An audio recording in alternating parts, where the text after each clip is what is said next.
Copy करता है और पकड़ा जाए तो महीने भर स्कूल नहीं आता था। उसके माँ बाप भी शर्माते थे, यार मेरा बेटा एग्जाम में कॉपी करने में पकड़ा गया था। ये स्थिति थी। यानी इन चीजों को बुरा माना जाता था हमारे समाज में।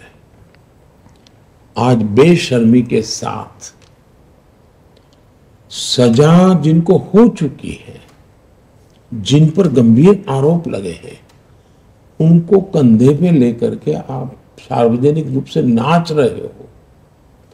ये जो पतन हुआ है वो चिंता का विषय है। मुझे कोई पर्सन से लेना देना नहीं है।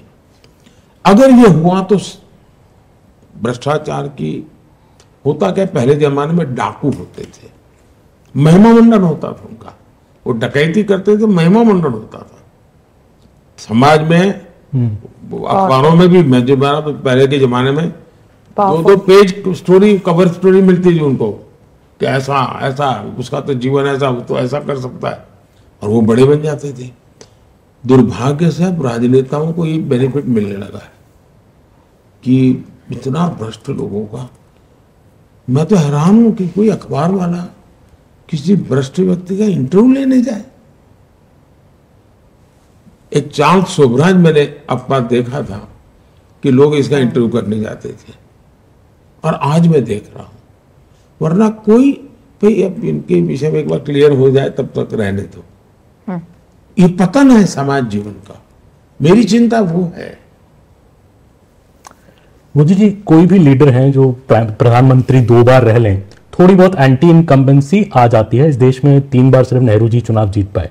पर आपके खिलाफ ग्राउंड पर जब हम जाएं तो लोग भी कहते हैं, बीजेपी के लोग भी कहते हैं कि एक प्रो इनकम्बेंसी है।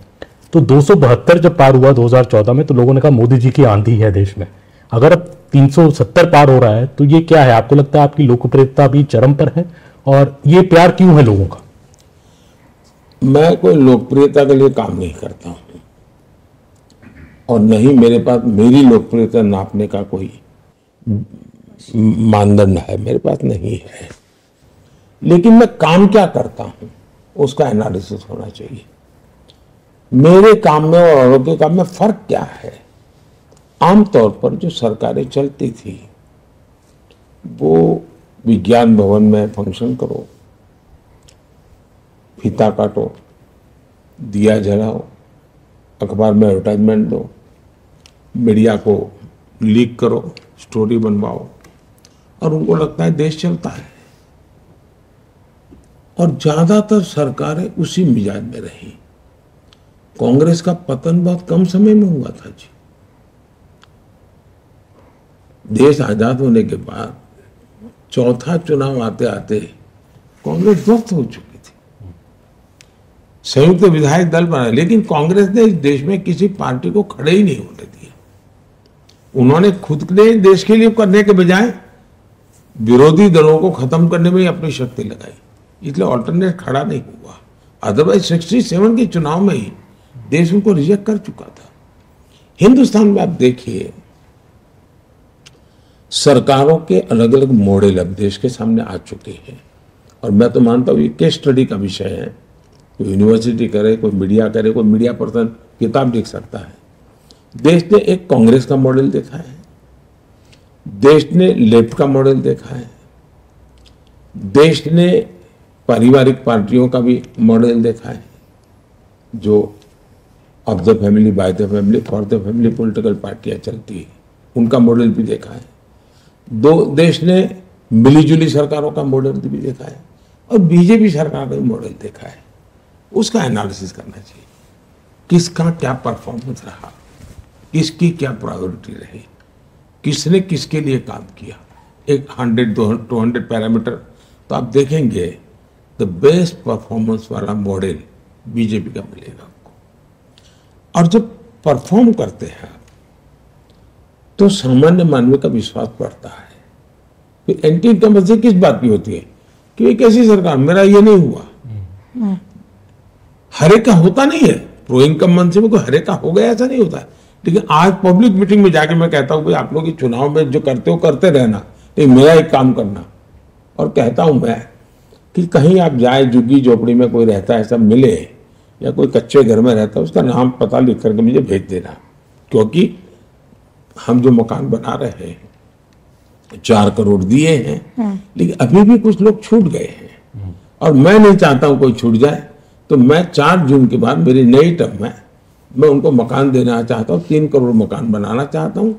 आप अगर कोई नजर में आ जाए तब उसका विश्वास पैदा होता है कि आदमी वोट भी मांग रहा है लेकिन साथ में काम भी कह रहा है, यार मुझे तो मेरा तो जान है, 3 करोड़ घर बना के दे रहा है। विश्वास पैदा होता है। अब डिलीवरी जब करते हैं, और मेरी सरकार की सबसे बड़ी ताकत है जो हिंदुस्तान की सभी सरकारें कभी मुझे कॉम्पीट नहीं कर पाई, कोई पॉलिटिकल पार्टी गुजरात में भी कॉम्पीट नहीं कर पाए, वो है लास्ट माइल डिलीवरी। मैं योजनाएं जिसके लिए बनाता हूं उसके लिए, और मेरा इसके लिए काम करने का मेरा तरीका है। मैं एक उदाहरण देता हूं। मैं जब गुजरात में था तो मैंने अलग अलग स्तर के एक 20-22 अफसरों को बुलाया। कुछ सीनियर मोस्ट थे, कुछ एकदम जूनियर थे, कोई मिडिल लेवल को 20-22 को बुलाया। तो उनको पता नहीं था मैंने क्यों बुलाया, बिठाया सबको। तो मैंने सबको एक पैड दिया लिखने के लिए, वो लेकर के ही आते हैं डायरी, लेकिन मैंने उनको दिया। मैंने कहा मुझे आप बताइए कि एक वीडियो है, गांव में रहती है, अनपढ़ है और सरकार की ये स्कीम है, उसकी वो हकदार है। उसको ये प्राप्त करने के लिए स्टेप 1 क्या करना, स्टेप 2 क्या करना, 3 क्या करना, 4 करना, कैसे करना, कहाँ जाना, मुझे आपकी मैंने डायरी दी, इसमें लिख करके बताओ। मैंने उनको कहा लिखो। यू बी सरप्राइज, सबके सब फेल हो गए। फिर मैंने कहा, मैं कुछ वो नहीं, बड़े प्यार से बात करता था।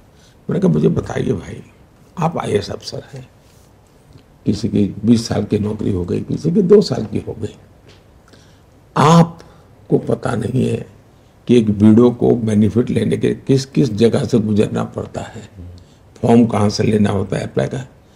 मैंने कहा बताइए, हमने ऐसी व्यवस्था बनाई, उस वीडियो को क्या फायदा होगा।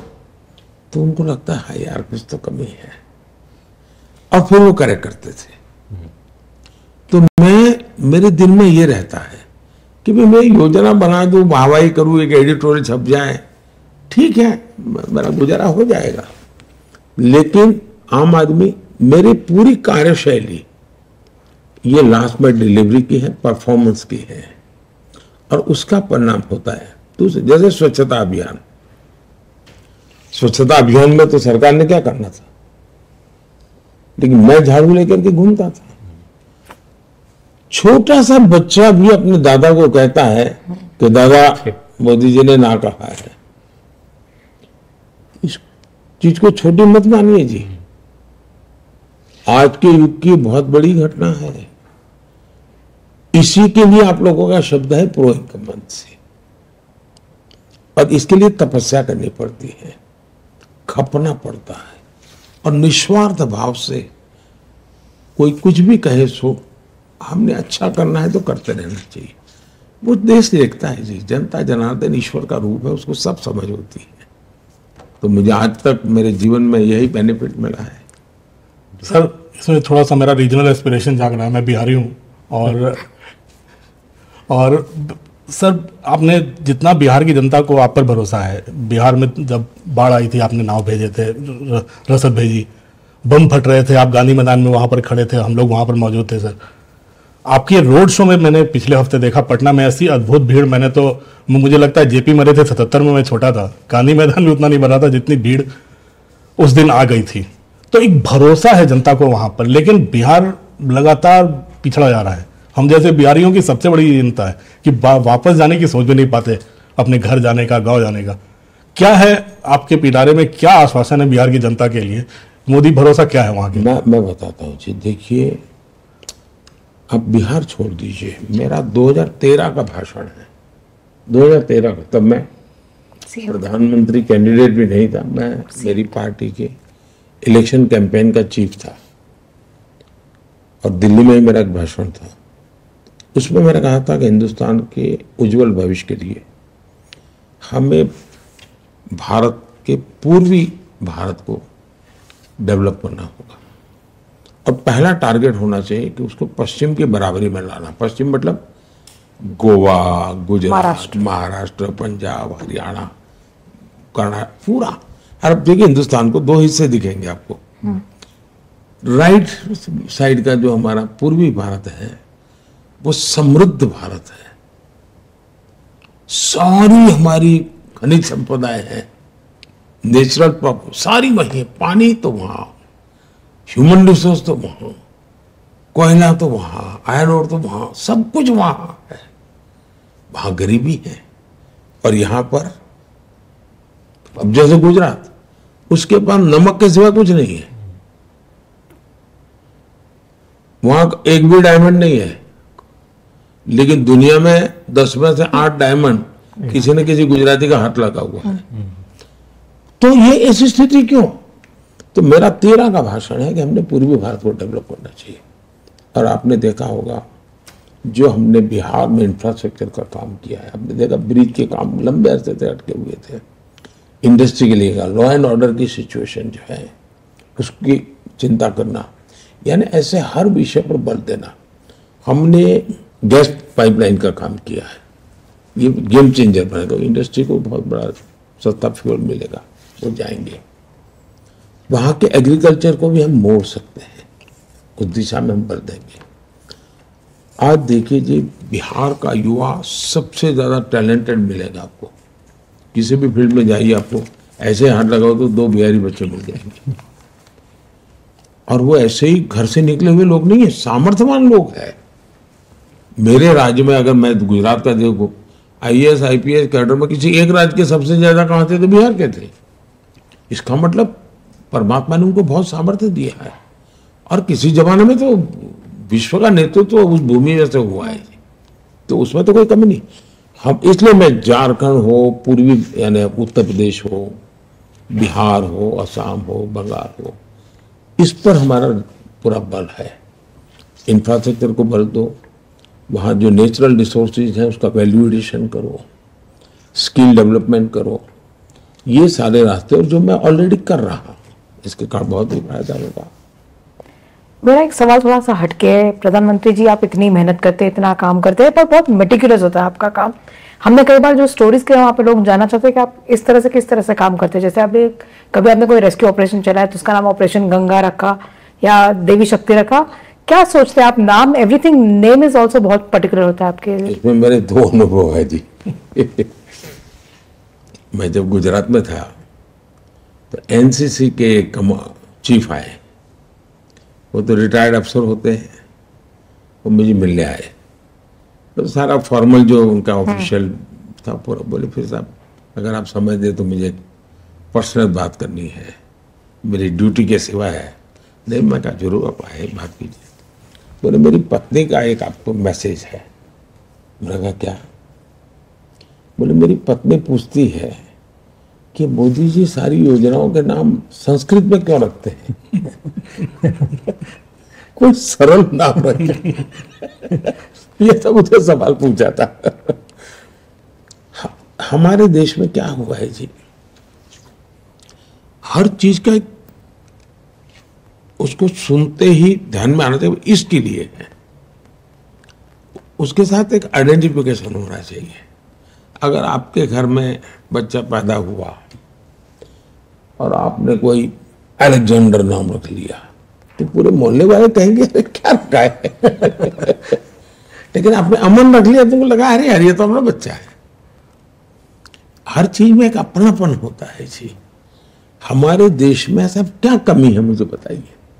हम सहज से लोगों को, अब जैसे जनधन, मैंने जनधन योजना बनाई, वैसे मैं इसको उसको मैं कंपटीशन करता हूँ। मैंने स्कीम रख करके लोगों के आइडियाज मांगे थे, जैसे स्वच्छता का जो गांधी के चश्मे हैं वो लोगों ने मुझे भेजे हुए हैं, लेकिन मैं जन सामान्य को जोड़ता हूँ तो उनकी तरफ से मुझे नाम मिलते हैं। अब जनधन योजना एकदम से गरीब को लगता है सामान्य मानवी का धन। अब जैसे मैंने स्वामित्व योजना बनाई है, जो मैं ड्रोन से गांव में उनकी संपत्ति का सर्वे करके उनको सर्टिफिकेट देता हूँ। अब उसकी सबसे बड़ी समस्या यह है कि भाई मेरी जमीन के रिकॉर्ड ही नहीं है। मैं गांव से बाहर जाता हूं तो कोई कब्जा कर लेता है। हम कोर्ट कचहरी में लड़ते हैं तो मैंने जब दिया स्वामित्व, तो उसको स्वामित्व का समझ उसको बराबर है कि स्वामित्व का मतलब क्या होता है, उसको पूरी समझ है। तो एकदम से उसके साथ एडेड में हमने यूपीआई किया। यूपीआई सुनते किसी को एक था लगता है कि ये यार क्या है, तो ये पूरा नाम है भीम यूपीआई। मैंने भीम रखा है, बाबा साहब आम्बेडकर का नाम भीम है।